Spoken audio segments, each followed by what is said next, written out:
Hello, my name is Jonathan Unamaker.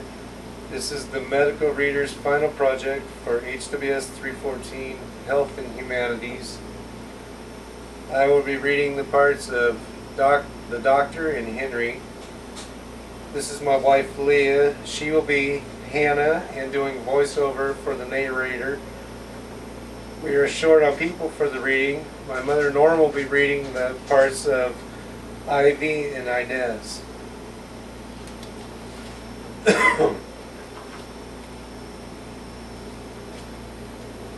Brain dead. There's no chance he'll ever wake up. Ever. Look at the EEG. It's nothing but a flat line. Miss Owen. No blips. It's 3 weeks since your husband was shot in the head. The only thing keeping him alive is the respirator.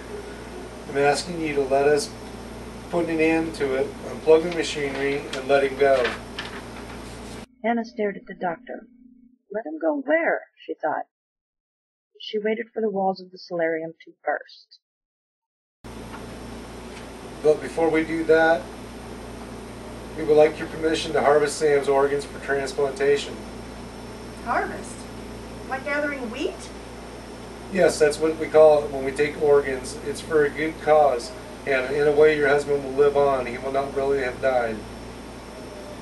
Dead is dead. A week later, Hannah received a letter from the doctor. Dear Miss Owen, you will be pleased and comforted to know that because of your generosity and the miracle of modern science, 7 people right now in the state of Texas are living well with all of their faculties restored to them. Your husband's liver has gone to a lady in Alpine. The right kidney is functioning in Dallas. The left kidney was placed in a teenage girl in Galveston. The heart was given to a man just your husband's age in a little town near Arkansas. The lungs are in Fort Worth. The corneas were used on 2 people right here in Houston. Hannah folded the letter, put it back in its envelope, and then into the bottom drawer of the desk. That was 3 years ago. She knew what had become of the rest of Sam. She had buried him, and that was that. Dead is dead, she had said to the doctor, but lately she wasn't so sure. Hannah had begun to have doubts. Incidents occurred, like the time, months ago, when she had gone to the butcher's. Just ahead of her at the counter, a woman ordered a chicken. I want it in parts, she heard the woman say. Hannah had watched as the butcher cleavered the carcass through the middle of the breast, hacked off its thighs, legs, and wings, and scooped out the entrails. The heart, gizzard, neck, and liver he put in a small plastic bag. You can keep the feet, said the woman. Hannah turned and left just as the butcher said, What'll it be? After that, she stopped going to the cemetery to visit Sam's grave. Hannah's cousin, Ivy Lou, who was also her best friend, was shocked at Hannah's behavior. Ivy Lou had been born again for 4 years. It's just not Christian, Hannah. What could you be thinking?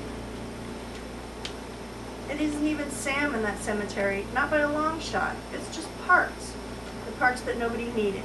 The rest of them is scattered all over Texas and very much alive. And I don't know where that leaves me. I'm 33 years old and a widow. If Sam were all dead, then maybe I could get on with my life. But this? Maybe it's a matter of percentage. If more than 50% of your husband is dead, then you're truly a widow. Oh, Hannah, that's a terrible thing to say. I think you ought to talk to someone about this. Maybe one of Sam's doctors. This must happen to other people.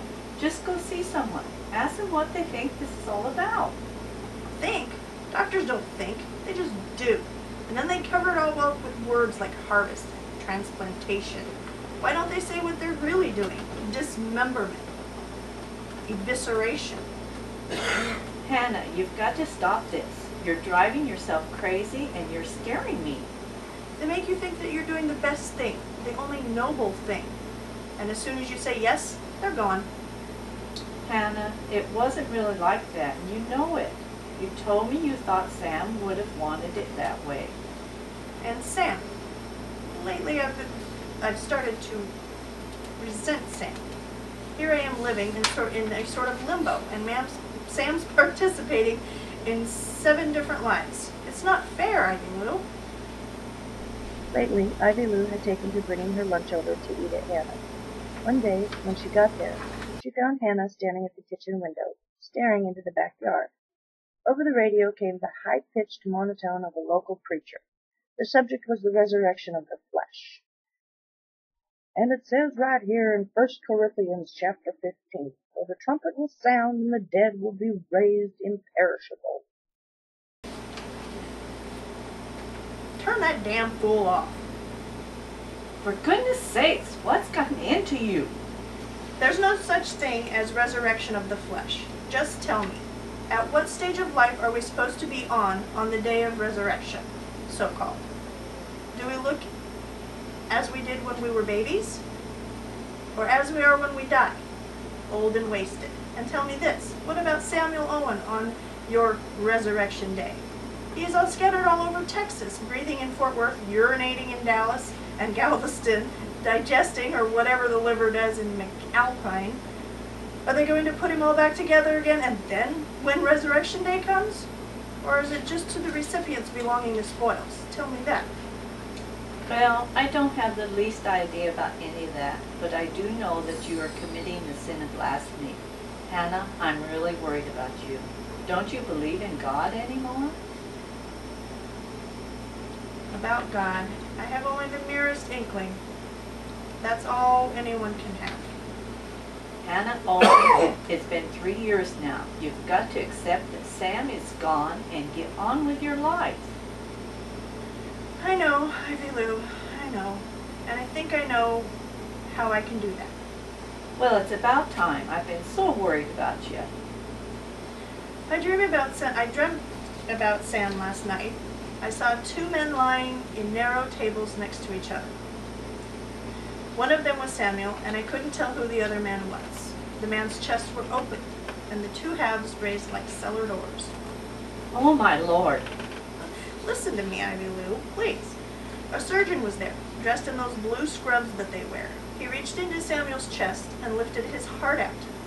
Then he held it up like a prize. It glowed. Then the surgeon turned and lowered the heart into the chest of the other man. The man immediately sat up, put on his shirt, and walked away. Then I woke up. I felt as if a weight had been lifted from me, and in that instant I knew what I had to do. I have to find the man who's carrying Samuel's heart. What?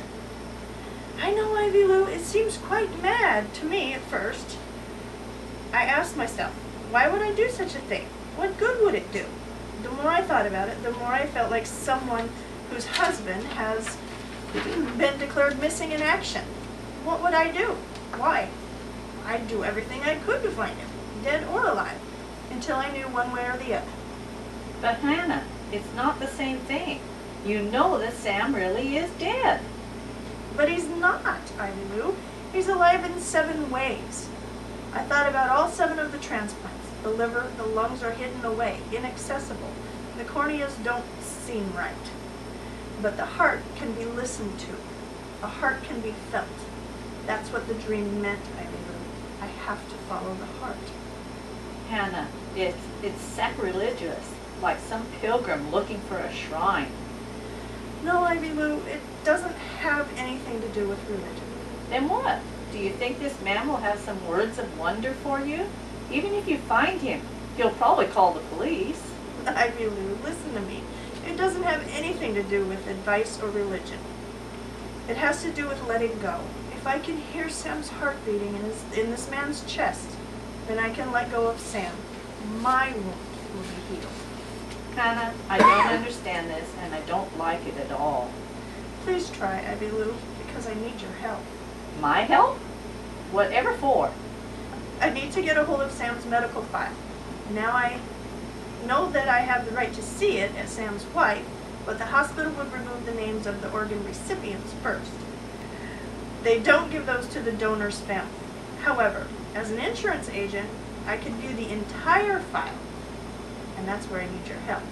Oh no, I know what you're getting at. If you could get me some letterhead stationery from your office at Aetna, I could call the hospital, then follow it up with an official-looking letter. I don't like it one bit. I just don't see what you could possibly hope to get out of this. Why, Hannah? Just tell me why. I don't know why. Hannah, you're going to get burned. Besides, it's not only sick, it's in the grossest ill taste. But in the end, Ivy Lou gave in. The next week at the hospital, the record librarian welcomed Hannah with a smile and showed her to a cubicle where the chart was waiting for her. Within minutes, Hannah had found the information she sought. Pope Henry, next of kin, Ms. Inez Pope. Children, none. Address, 8 Orchard Road, Avery, Texas. Diagnosis, cardiomyopathy viral. Surgery, heart transplant. Hannah read on and found out that Mr. Pope's prognosis had been hopeless, and he had been given an estimated life expectancy of a few months, at most. Hannah came to the details of the operation, but she did not read them. She had found what she had come for. She turned the file back in. The librarian said, "That didn't take long." Hannah replied, Nope, I'm quick. Hannah looked for Avery, Texas on the map with the help of Ivy Lou, her reluctant accomplice. There it is, way up, almost into Arkansas. How far away is that? Maybe a couple 100 miles, but Hannah, I'm telling you, don't. That night, Hannah sat at her kitchen table with a pen and a blank sheet of paper. Dear Mr. Pope,